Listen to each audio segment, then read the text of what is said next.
It's a global political shakeup. History is made in Europe and Asia as a series of elections signal a potential shift to the right. Voters in Japan just elected their first female prime minister, but it's not the left's idea of a trailblazer. She dubbed herself Japan's Margaret Thatcher and promises to bring pro-growth policy back to the country. Japan's stocks hit record highs. And in Europe, Czech voters just delivered a message of their own. They elected a billionaire businessman vowing to put Czech interests first. Kind of sounds familiar.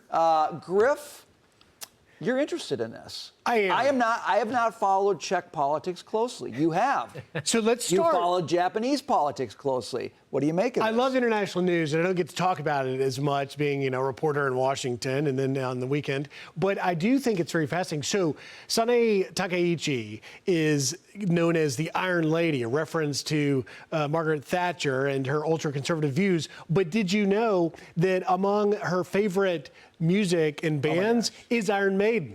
Like literally. No kidding. Sanae I thought you were going to say Takaichi in something else, and college I'm glad it was a Iron heavy metal drummer and was a biker chick. And so here she is, this tough Japanese leader who, by the way, her mentor was Shinzo Abe, and she wants to bring back Abenomics back on the economic level. But here is a heavily male-dominated government, and here's this Iron Lady bringing in her heavy metal and biker toughness. When she got elected, she raised eyebrows because in Japan, they're quite sensitive about the work-life balance stuff. And she said, not for me. It's going to be work, work, work, and work. So I love that. Now, on the Czech thing, let me just quickly say this.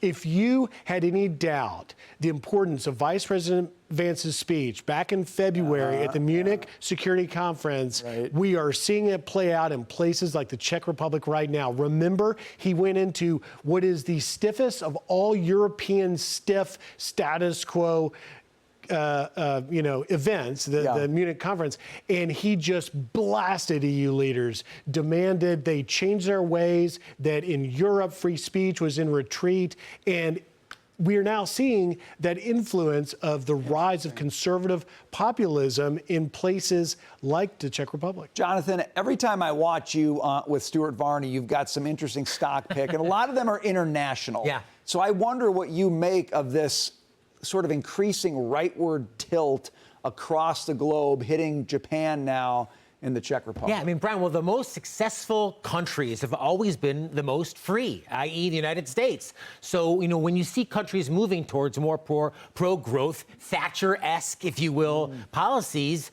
production comes from that. Bull markets come from that. So I'm glad to see that. It's interesting, now this kind of characterization of the right. I mean, under Thatcher, the right meant free trade and small government. But there's this other right now that's much more about central planning and government active in the economy. So what markets need to thrive, what economies need to thrive is freedom, is economic freedom. So the more of that worldwide, the better for all. It is interesting, Dig, and I was reading a little bit of Steve Moore's Unleash Prosperity Hotline, and they did point out a lot of her economic plans in Japan have to do with more state investment in the economy, which one could argue has been the problem with Japan for decades.